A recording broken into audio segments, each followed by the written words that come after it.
Good afternoon. Welcome to Ripples Rising, empowering voices creating waves of change. Today, again, I'm in front of Beaver Lake in Northwest Arkansas. There's a little bit of ripples going on out here in the lake, and I'm so excited. I have Miss Susan Chase today of the Chase Family Foundation. She's a dear friend of mine and my husband's, and she's a wonderful philanthropist in our community here in Northwest Arkansas. So Susan, welcome. Well, thank you so much. And I really want to thank you, for having me. And it's such an honor. It really means a lot to me. And thank you very, very much. She is so humble and vivacious. I'm really excited about this interview today. Susan, many people know you as the founder of the Chase Family Foundation. And I'd like to ask, if you wouldn't mind, what personal experiences or convictions first inspired you to launch this foundation? Well, I was brought up in a Christian family, and I always saw my mom and dad, they worked in church, they helped other people, and they just shared so many examples that I won't forget. And I'm just so honored and privileged to be able to, I'm going to cry, to live through, their examples. And so it's an honor to help others. To help others. And some of your initiatives was for the Northwest Arkansas Food Bank and to support the homeless shelters in the area, and also, what is it, for the girls? Help the girls. Help the girls. I'm excited about that. It's a kind of it's intimate apparel, and nobody ever thinks about that, talks about that. But tell us a little bit about the different causes and for the girls also. Well, Help the Girls started when I ended up finding out that I had, I need to go back just a little bit. I am so sorry. But my second husband beat me and almost killed me. I have 2 artificial jaw joints. I have 48 screws in my mouth. I have a new tear duct, and my neck is reversed, and my back goes the other way now. And so I've had a lot of surgeries. And so I feel so sorry for women that have been abused. And then when I found out I had breast cancer, I was going to have a double mastectomy.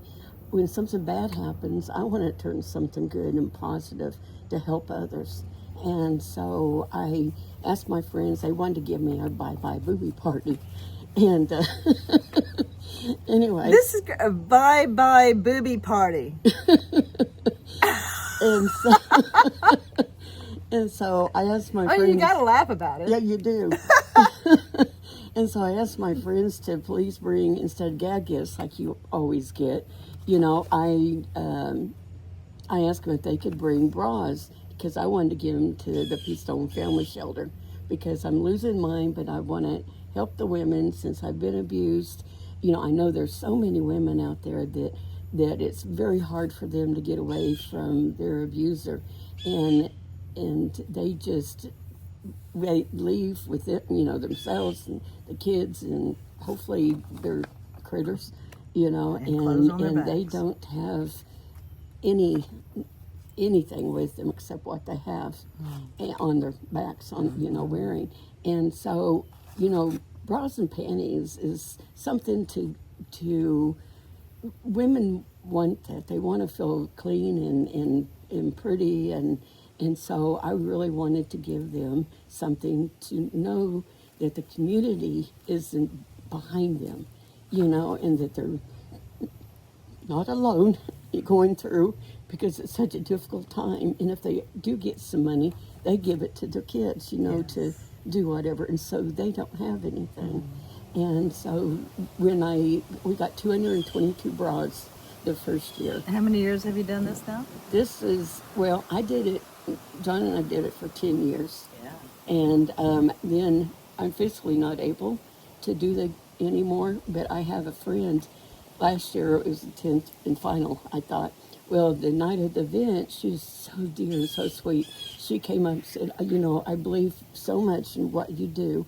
Can I continue on, help the girls? Oh. And so this is our 11th year doing it, and she did it. She didn't have me help in any way, but just, you know, be there and thank people for coming and it means so much to me knowing that's going to continue on. Continue. You know, you have created a legacy in that. So Yeah. I so, hope it lasts. how many, so the women that you've helped with this, do you have some stories that how you really impacted what happened with them when you gave them some bras or panties? Well, the one that really sticks out in my mind is Seven Hills Homeless Center. I know that they're not. Some of them are abused, but then there's others that they need help, and they need to have that feeling of of people care, and so we went down to Seven Hills and gave them a lot of bras and panties. Well, there was this one client of theirs that was in the office when we went in, and she saw us bringing in the panties, and she was looking at them, and she said, "Oh, what are these for?" And so I told her, and she goes, her eyes lit up, and she goes, "Oh, do you mind if I look through, see if I can find my size, you know?" And I said, "Oh, sure, sweetheart, go ahead and do it, you know." And she got so excited. She goes, "I found my size." Oh. And she went and she left the room and came back, and she put on panties. And so that might have been her only pair. I don't know. Yeah. Or, You know, had a but beautiful. just knowing how excited, just giving someone a pair of new panties. And you know, I mean, because we I take was it for granted. we take it for granted, and we don't even think about the intimate apparel that's needed. Mm-hmm. And I attended a couple of these, donated to a couple of these, and you know, I just had kind of like the bare necessities, get them locally, no big deal. But I mean, there's some really pretty bras and panties that were donated. Yeah, very. Yeah. It's very impressive what you've done. So we've talked about help the girls, and what about your Northwest Arkansas Food Bank? Well, it kind of goes back to a little further on. We had a financial advisor that, my dad was passed, and so was my sister. And Mom, after my sister died, she moved up here. Well, Mom didn't want everything in a certain stock. And so we found a financial advisor, and we thought he was supposed to really be good. Well, we found out in the long run he was not good. And shortly after Mom moved up, it was time for the yearly check for the women, you know. So please don't forget to have your yearly checkup. And anyway, Mom said, "Well, it hadn't been that long since, I moved up here and I had mine." And I said, "Oh, please come with me, and that way you can get acquainted with the doctor. We can do girls' day and, and have fun, go out to lunch and all that." Well, Is that trying to make it fun to have your boobs squished that day? it was. We're among women. I mean, yeah. That is true. And anyway, so Mom agreed, and we went and found out that she had ovarian cancer, and they gave her 3 months to live. Oh my. Well, our financial advisor, we hadn't signed anything yet, because it was very new. And so since Mom had 3 months to live, he came to the hospital and was saying, "Here, sign this, sign this, sign this." Well, I wasn't married at the time. Mom was worried about me.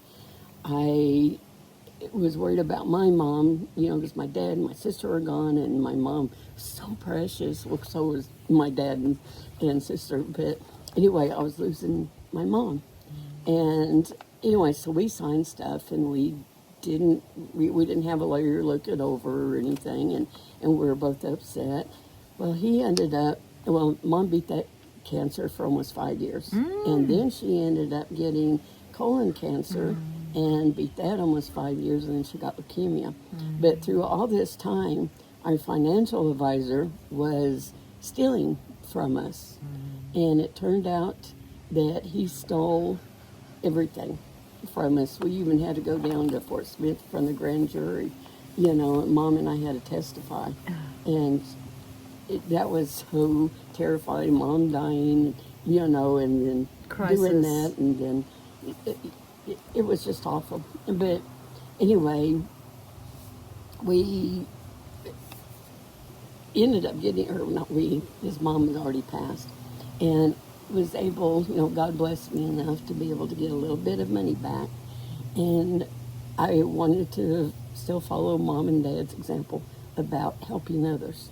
And so ended up starting the Chase Family Foundation. And so that's kind of how the foundation got started. Food. So, and then, I wanted to help because I was really close to being homeless. And I don't have any children. And so I was wondering, it's like, what am I going to do? I was older, hadn't worked in a long, long time. And it's really hard when you don't have the work experience, especially nowadays, to get out. And so my heart goes out to women that are struggling, with everything that they're trying to deal with about being beaten and raising kids and everything. Going to work. Yeah. All of it. And you may or may not have any support from any family member or friends. You don't know. Yeah, exactly. So that's why this is so important to me. And the food, I could have been homeless, so that's why I helped Seven Hills.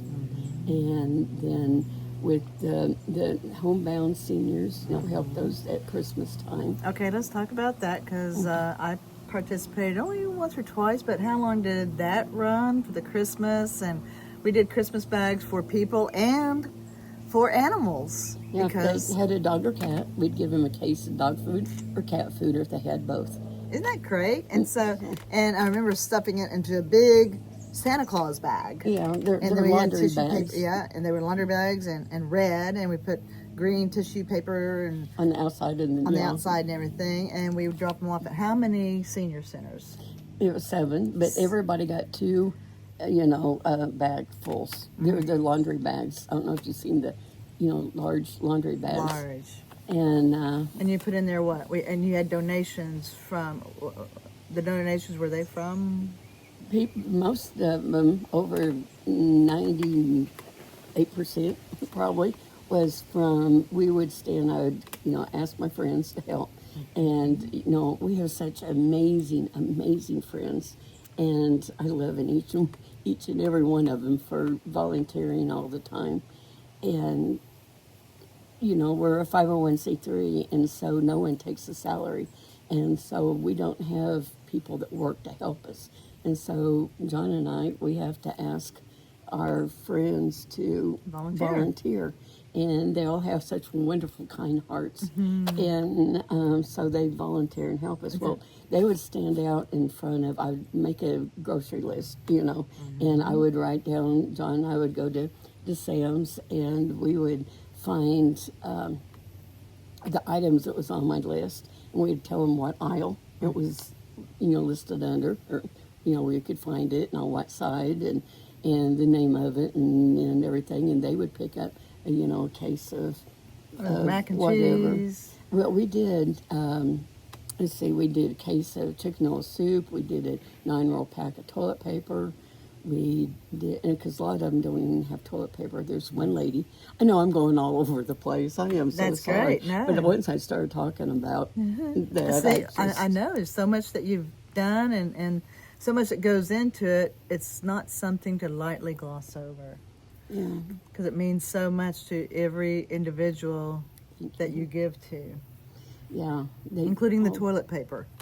Yeah, there was this one lady that called to thank us, and she, because we can't meet them because of the HIPAA law, and so, anyway, she called and she goes, you have no idea how much the food meant to me, and she said, and the toilet paper, she said, I didn't have any more toilet paper, until she got her 9-roll pack.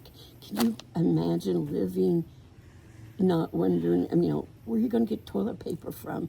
Something like that. Yeah. And a lot of people, the elderly, would cry when we bring them the cases of dog food or cat food, because that's their only touch, because they're homebound, and so they Yes. can't drive, they can't get out. A lot of them don't have families, and for them to know that people care about them too, and their dogs and cats, and they cry and get so excited when they see the food for their babies, and that just brings so much joy. How many years did you run that? Now, that's not happening this year, is that correct? Oh, no, it is. Oh, okay. But not to that extent. Okay. Because, again, physical.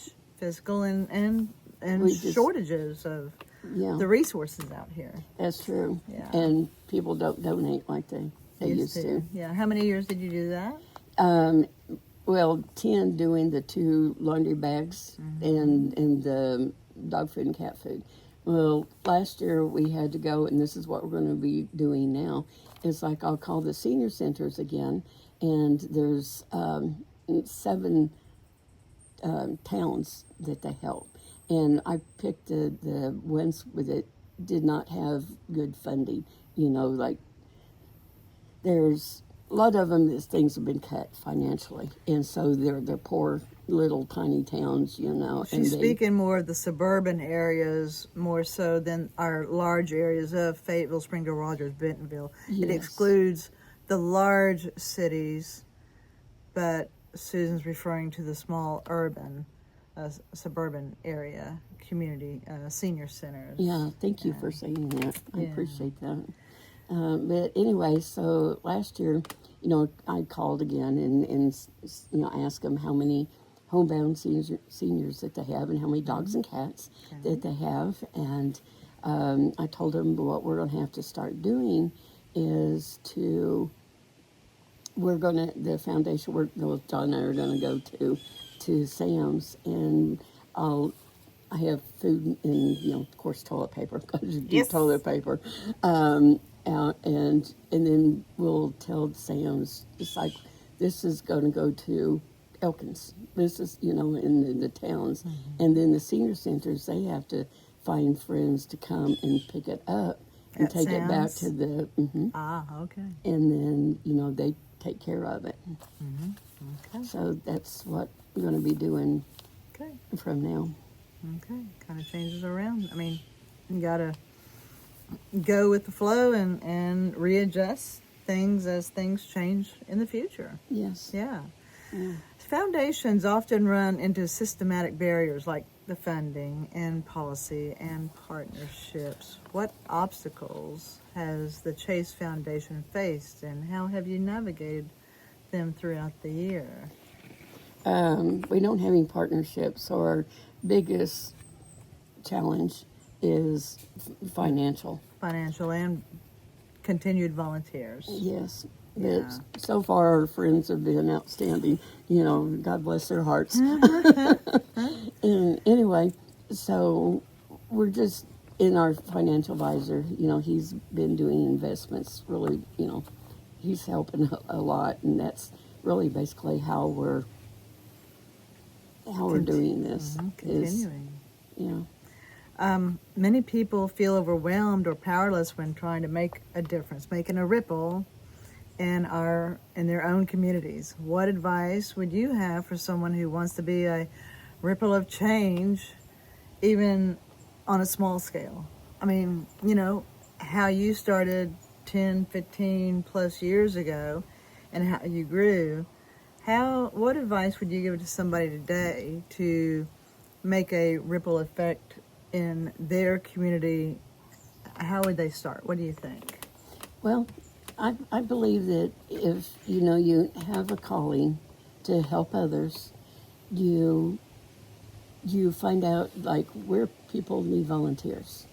Especially like senior places that they're lonely. They want someone to even make a phone call daily, and they give you a list of ones to call.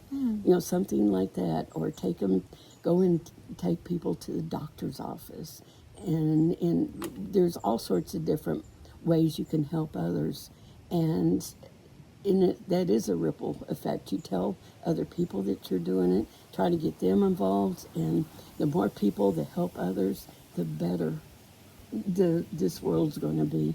Isn't it? It's just like, wasn't there a story like a kid is throwing a starfish back into the ocean, and there's so many starfish on the beach, and the old guy says, you know, you're wasting your time, there's so many starfish, you can't make a difference. And the kid says, well, I just did for that starfish. That one, yeah, I love that story. That's awesome. Just you know, just what you do. Whether it's, you know, we can talk on a large scale for your community, your city. How about just for your neighbor? How about Exactly. your friend down the street, somebody you haven't talked with for a while? Pick up the phone. Don't Yes. text. Pick Yes. up the phone and give them a call and say, hey, how you doing today? What's going on? You know, Yes. maybe have a lunch, maybe not. Just, hey, how you doing today? Or Something. if they're elderly, you know, call just every morning. You know, call and say good morning to make sure that nothing happened to them over the night. And, you know, you might need to call help for them. Yes. You know, just check on your friends, family. Just show people that you love care. them and that you definitely care about their well-being. I think when people know that people care about them, it just gives them a little bit of a pitter pat and more motivation to go another day or two. Yes. You know, if nobody's calling, nobody cares, who cares, forget about it. They give up themselves. They give up on themselves. Yeah. They give up. Mm-hmm. Because who knows, who cares, nobody's calling. So Right. make the phone call, make a ripple. Now I have one more question. So a while ago, Susan mentioned about her and her mother's financial planner ripping them off, their trusted financial planner, where they were almost left homeless without food, which motivated her to start a foundation to give food to the homeless. And so that leads me to my book, Caregivers, Caretakers, Exposing Fraud in Senior Care, where there's various chapters about my father, my mother on separate occasions, other people's, including Miss Susan Chase's story, how to qualify people to handle your finances, to handle care for somebody. There's sharks all around, and you've got to qualify these people. Look at their references. Do your own background check on these people. You can do that now. So be aware and be prepared. Thank you for joining us on Ripples Rising today. What a rippler Susan Chase is, and go out and you become a ripple to someone else. I hope you do.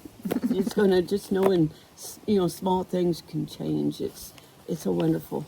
One ripple can cause a wave. Yes. Okay, you probably think I'm weird, but I'm videotaping this just for a short minute. I noticed this cow, and she's had a baby, and I was trying to find her baby, and her baby is down here below the bluff line, and it did fall into the lake. It got back up. It's a newborn. Yeah, and I called my husband, see if he can bring me a rope.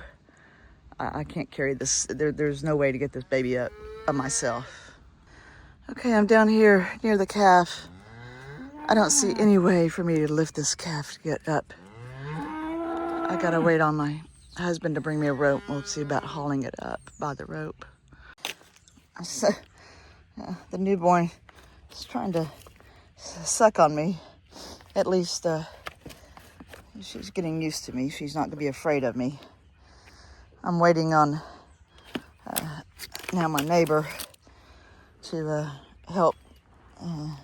My husband can't bring the lariat rope where I need it. I mean, we're right here at the lake. There's no way to get this calf up. I gotta get a rope, go around probably behind its front legs and use a tree as a leverage. My neighbor Tanya, between two of us, we can't, I think it's a he's become just dead weight. Too much for both of us and trying to pull him up also. So I'm getting my helper, Kenny. Don't do it. Be down here in a minute.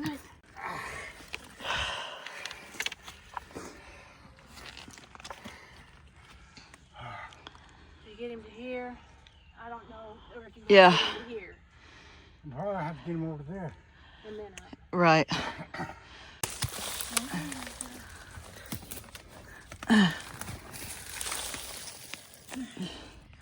you want me here? Or over there? Right there.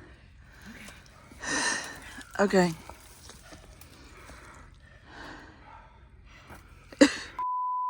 It's okay. There you go. Okay, I got it. Come on. I got it. Bring him up. Bring him up. Legs and all. Got him up there.